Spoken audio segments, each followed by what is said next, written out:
அன்பானவர்களே, தினம் ஒரு தூதன் வழியாக உங்களை சந்திப்பதிலே பெரும் மகிழ்ச்சி. இந்த நாளிலே 2 சாமுவேல் 22வது அதிகாரம் 33வது வசனம்.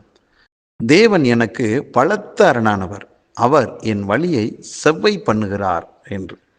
தாவீது தன்னுடைய அனுபவத்தில் பல காரியங்களை நமக்கு கற்றுக் கொடுக்கிறார். இந்த வசனத்தின் மூலமாக நாம் தெரிந்து கொள்கிறோம், அவர் எப்படிப்பட்டவர்? பலத்த பாதுகாப்பாக, அரணாக, கோட்டையாக எனக்கு இருக்கிறார் என்று சொல்லுகிறார். அப்படின்னா அவர் ராஜா. அந்த ராஜாவுக்கு பிரச்சனை வந்ததுன்னா எப்படிப்பட்ட சாதாரண ஒரு பிரச்சனை வரும்னா, அவனுக்கு இணையானவர்கள், தாவீதை காட்டிலும் மேலே வலிமை உள்ளவர்கள் இவங்க, அதே போல் ஏன் சொந்த குடும்பத்தில் இப்படி அவனுக்கு நிகரானவர்கள், அவனுக்கு மேலானவர்கள், அவனுக்கு சமமானவர்கள் என்று தான் சொல்லணும். அப்படிப்பட்டவங்கெல்லாம் தாவீதுக்கு எதிராக வந்தபோது தாவீது ஒன்றில் கூட தோற்று போகாமல் இருக்கிறதுக்கு காரணம் என்ன? தேவன் எனக்கு அரணான கோட்டையாக இருந்தார், பலனாக இருந்தார் என்று விசுவாச வார்த்தைகளை சொல்லுகிறார். அன்புக்குரியவர்களே, ஆண்டவர் அன்றைக்கும் அதே பலன், அதே வல்லமையானவர். இன்றைக்கும் அதை காட்டிலும் நமக்கு அவர் வல்லமையானவர்.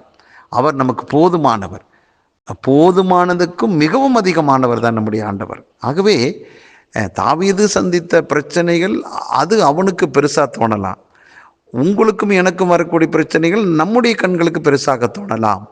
ஆனால் அந்த பிரச்சனைகளை காட்டிலும் என் தேவன் எனக்கு அரணானவர், எனக்கு அவர் பலனானவர், அவர் இந்த குறிப்பிட்ட காரியத்தில் தப்புவித்து கொள்ள எனக்கு ஆதரவாக இருக்கிறவர் என்று தேவனை முன்னிட்டு, அவருடைய வல்லமை முன்னிட்டு நாம் விசுவாசித்து அறிக்கை செய்யலாமே. இந்த வார்த்தை நம்முடைய வாழ்க்கையில ஒரு மாற்றத்தை, திருப்புமுனையை கொண்டு வரும். சத்துருவினுடைய திட்டங்களிலே ஒரு ஓட்டையை உண்டாக்கும்.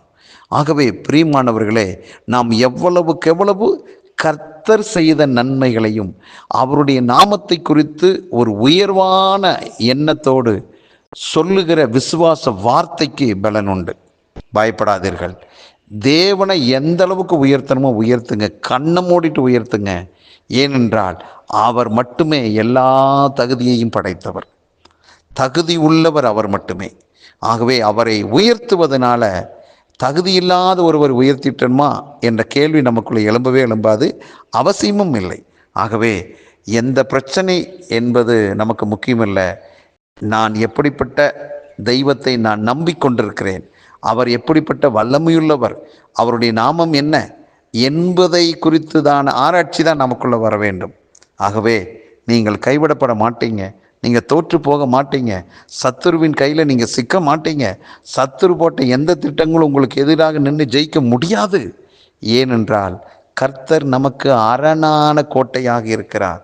அவர் எனக்கு பலத்த அரணான, பலத்த பாதுகாப்பாக என் தேவன் எனக்கு இருக்கும் பட்சத்தில் சத்துரு பின்னிட்டு திரும்பி போவானாக. அவன் ஒரு வழியாய் வந்தால் தேவன் அவனை 7 வழியாக விரட்டி அடிப்பார். அந்த அளவுக்கு அவர் சர்வ வல்லமை படைத்தவர் என்று இந்த நாளிலே நீங்கள் விசுவாசியுங்கள். நிஜமாகவே அவர் உங்களுக்கு அரணான கோட்டையாக இருப்பதை நீங்கள் மட்டும் பார்க்க மாட்டீங்க, உங்களை சுற்றி இருக்கிற சத்துருக்களும் பார்த்து பின்னிட்டு திரும்புவார்கள், பயந்து ஓடுவார்கள். அந்த அளவுக்கு கர்த்தரின் பராக்கிரமம் இந்த நாளில் வெளிப்பட போகிறது. உங்களை சூழ தேவ தூதர்கள் இருக்க போகிறாங்க. உங்களுக்கு எல்லா விதத்திலுமே கர்த்தருடைய நீதியின் வலதுகரம் செயல்படும். நீங்கள் நிச்சயமாக இந்த குறிப்பிட்ட காரியத்தில் ஜெயிப்பீங்க, வெற்றி அடைவீங்க. அது வியாதியாக இருக்கட்டும், நெருக்கடியாக இருக்கட்டும், சத்துரு மூலமாக வரக்கூடிய எந்த பிரச்சனையாக இருக்கட்டும், எல்லாவற்றிலும் நீங்கள் ஜெயிப்பீங்க. கவலைப்படாதீர்கள். பரலோக பிதாவே, உம்முடைய பிள்ளைகளாக எங்களுக்கு நீங்கள் பலத்த அரணானவனாக இருக்கிறீர், பலத்த கோட்டையாக இருக்கிறீர், எங்களுக்கு பாதுகாவலராக இருக்கிறீர். ஆகவே எதிர்கொள்ளுகிற எந்த பிரச்சனையிலும் எங்களுக்கு நிச்சயமாக வெற்றியை நீ சம்பாதித்து கொடுத்திருக்கிறீர். அதை நாங்கள் அனுபவிப்போம். இதை கேட்டுக்கொண்டிருக்கிற எல்லாருக்கும் வெற்றி உண்டாவதாக, சுகம் உண்டாவதாக, நிம்மதி உண்டாவதாக, விடுதலை உண்டாவதாக, பாதுகாப்பு உண்டாவதாக என்று சொல்லி வாழ்த்தி ஆசீர்வதிக்கிறேன். நன்மை உண்டாகட்டும். இயேசு கிறிஸ்துவின் நாமத்தை ஜெபிக்கிற நல்ல பிதாவே, ஆமென். நன்றி. அருமையானவர்களே, ஆண்டவர் மேலே நம்பிக்கை வைங்க. ஒவ்வொரு நாளும் கொடுக்குற இந்த வார்த்தையை நீங்கள் கவனிங்க. இதுக்குண்டான கருத்துக்களை நீங்கள் அனுபவித்திருந்தீங்கன்னா, நன்மையான காரியங்கள் அனுபவிச்சிருந்தீங்கன்னா, அந்த கருத்துக்களை எங்களுக்கு பகிருங்கள். கர்த்தர் நல்லவராக இருக்கிறார். நன்றி.